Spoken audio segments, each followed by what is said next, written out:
I've been making a lot of these lately, so I kind of feel like I shouldn't make so many. I've made a lot of really terrible throat singing harmonic videos lately. By lately, I mean, I don't know, over the last week or over the last 3 months, somewhere in there. I've made a lot, and there's this thing, and actually, it's not even. There's this part of me that's being like, what the fuck are you doing? You're drowning out all meaning by this stupid, inane horseshit. But then there's another part of me that's like, well, no. I'm looking for something, and if I find it, like if I find the thing I'm looking for, then I've made a path to it. If that makes any sense. Like, the things I've been doing are not beautiful. But I feel like I'm on this path to the treasure. I might not be. So many people die on the paths to a real treasure, and many people die on paths to the way to the false treasure. Or at the very end, when they get to the false treasure that isn't. Oh, I was wrong. But in that small percentage chance that I am on a path that finds a treasure, maybe it's nice to record the triumphs and the pitfalls along the way. Maybe. I don't know. Anyway, almost every part of me is telling me that this is the stupidest thing I could possibly be doing right now. But there's this nagging little itty bitty piece of me, this seed, that is saying, sow this, plant this, see if you can grow it.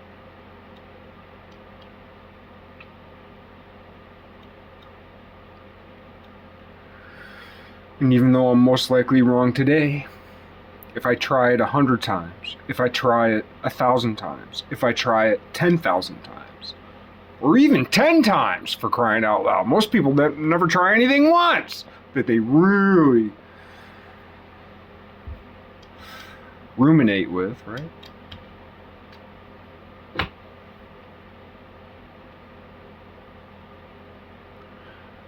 Trying to make a pretty sound.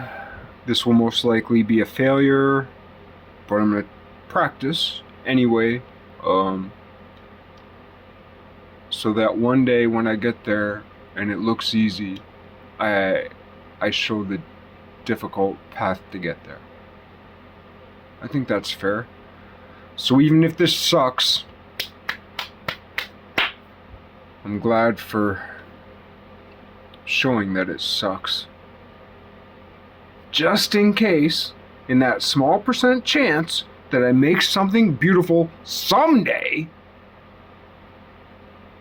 I can say, yeah, but it's been ugly all along the way, and it is only the hope for that expectant beauty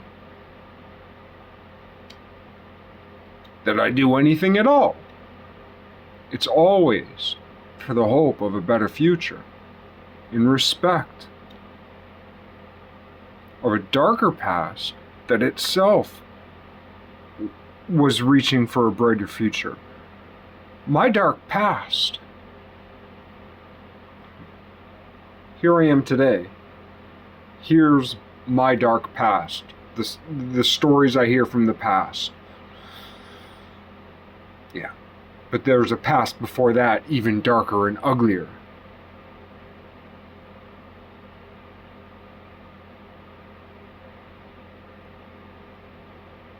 It's always a progression.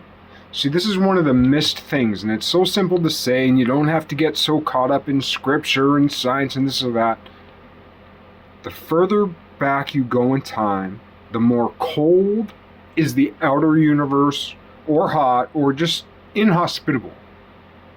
The further back you go in time, the more inhospitable is the cosmos. And the further you go back in time on Earth, the more inhospitable is the quote-unquote biosphere, is life.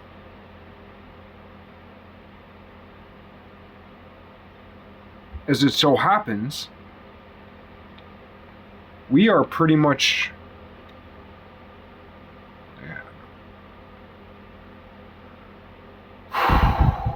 no one can kill as much as we can kill, and no one can save as much as we can save. We have the power to kill, and we have the power to save. And it's demonstrated day in, day out, millions and millions of times all over the world in each direction. And also, we are our number one predator.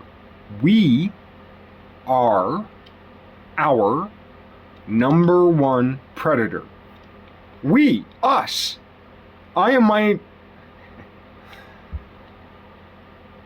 Human beings are the number one predator of human beings.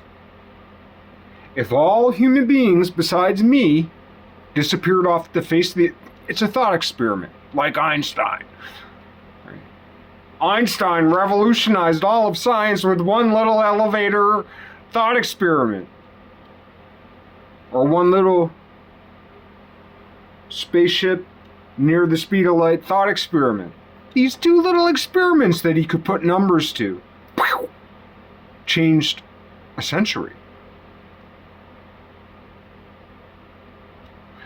It could be argued one way or the other of that, but the fact of the matter is,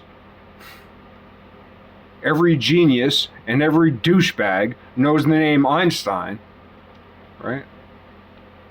So, yeah, it's kind of about Einstein.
Just like every video sounds the same.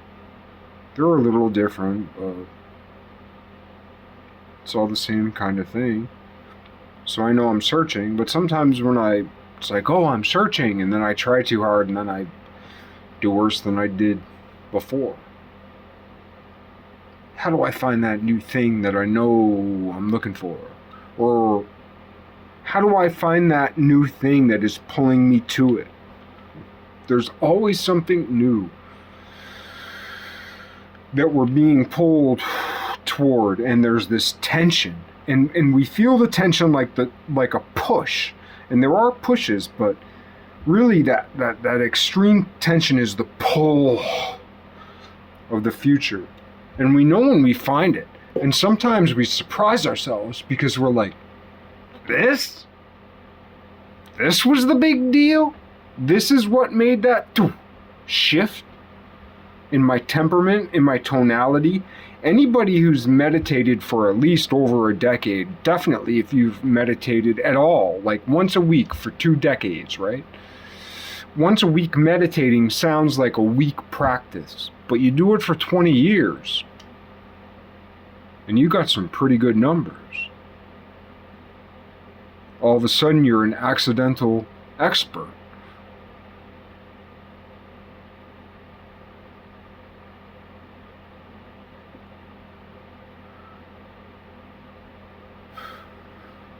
So you just keep stepping up to the plate, kneeling down on the mat, whichever.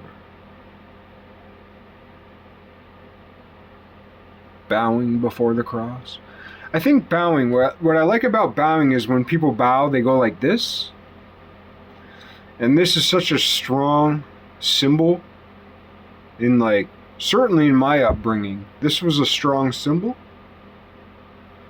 My grandparents, my maternal grandparents, they had a clock. My grandfather died when I was 4, but my grandmother, she just died. My maternal grandfather died when I was 4, but my maternal grandmother died when I was like 45 or 46, like a year and a half ago, somewhere around there. Anyway, there was a clock. It was a carved piece of wood, which probably 60 years ago had a coat of shellac put on it, maybe. Some stain and a coat of shellac. Actually, probably not a coat of shellac, just stain.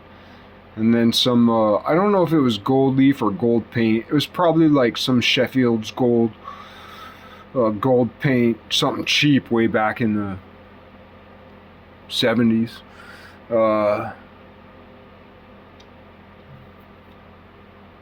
It was just hands like this with a clock above it in gold.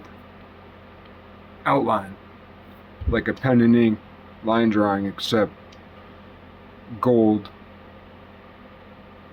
outlines on a dark stained wooden background with no sheen, if I remember correctly, but I may not be remembering correctly.